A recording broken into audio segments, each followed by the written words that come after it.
1182 عیسوی میں ایک عیسائی دستے نے حجاز سے مصر کو واپس جانے والے حاجیوں کے ایک قافلے پر حملہ کیا اور اسے لوٹ لیا۔ ایک مصری واقعہ نگار محمد فرید لکھتے ہیں کہ سلطان صلاح الدین ایوبی کی بیٹی بھی اس قافلے میں تھی، لیکن کسی اور مورخ یا اس وقت کے واقعہ نگار نے ایسا کوئی واقعہ نہیں لکھا۔ تاہم ایک اشارہ ایک واقعہ نگار کی تحریر سے ملتا ہے، جو کہ کچھ اس طرح سے ہے۔ وہ لکھتا ہے کہ جب سلطان صلاح الدین ایوبی کو اطلاع ملی کہ رچنالڈ کی فوج نے مصر کے ایک قافلے کو لوٹ لیا ہے، تو سلطان ایوبی کی غضبناک اور گرجدار آواز سنائی دی، وہ میری بیٹی تھی، میں اس کا انتقام لوں گا۔ قافلے میں کوئی نوجوان لڑکی تھی جسے صلیبی اٹھا لے گئے تھے۔ سلطان ایوبی نے اسی وقت قسم کھائی کہ رچنالڈ کو میں آج سے اپنا ذاتی دشمن سمجھتا ہوں، اور میں قسم کھاتا ہوں کہ اسے اپنے ہاتھوں سے جہنم رسید کروں گا۔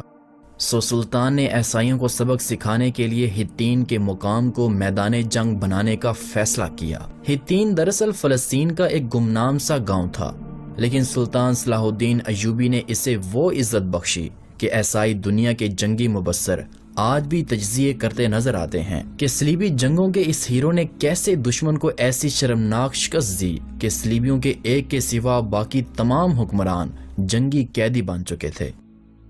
سلطان ایوبی ہمیشہ جمعہ کے مبارک دن لڑائی کے لیے کوچ کیا کرتے تھے، اور ہتین کو کوچ کرنے کے لیے بھی سلطان نے جمعے کا دن منتخب کیا۔ یہ 15 مارچ 1187 عیسوی کا دن تھا۔ سلطان نے فوج کا ایک حصہ ساتھ لیا اور کرک کے قلعے کے قریب خیمہ زن ہو گئے۔ صلیبی جاسوسوں نے فوراً اپنی اتحادی افواج کو خبریں پہنچائیں کہ سلطان ایوبی کرک کے قریب خیمہ زن ہو گیا ہے۔ اس سے یہ مطلب لیا گیا کہ سلطان کرک کا محاصرہ کریں گے، لیکن سلطان کا مقصد حج سے آنے والے مصر اور شام کے قافلوں کی حفاظت تھی، کیونکہ ان پر کرک کے قریب ہی حملے ہوا کرتے تھے۔ حاجیوں کے قافلے گزر جانے کے بعد سلطان صلاح الدین ایوبی نے 28 مئی 1187 عیسوی کے روز مصر اور شام کے قریب ایک جگہ پر پڑاؤ ڈالا۔ سلطان کا یہ ارادہ تھا کہ مصر اور شام کی فوجیں اس سے آ ملیں گی۔ سلطان کا بڑا بیٹا الملک الفضل، جس کی عمر 16 سال تھی، ایک مشہور سالار مظفر الدین کے ساتھ جا ملا۔ اس طرح سلطان کی ساری فوج جمع ہو گئی۔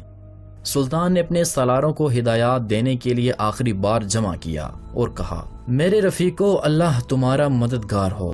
دلوں سے اپنے عزیزوں اور اپنے گھروں کا خیال نکال دو، اور دلوں میں قبلہ اول کو بسا لو، اور دلوں میں خدائے ذوالجلال کا اسم مبارک نقش کر لو، جس نے ہمیں یہ سعادت بخشی کہ ہم قبلہ اول کو آزاد کرائیں اور اپنی بیٹیوں کی بے عزتی کا انتقام لیں جو کہ کفار کے ہاتھوں بے آبرو ہوئیں۔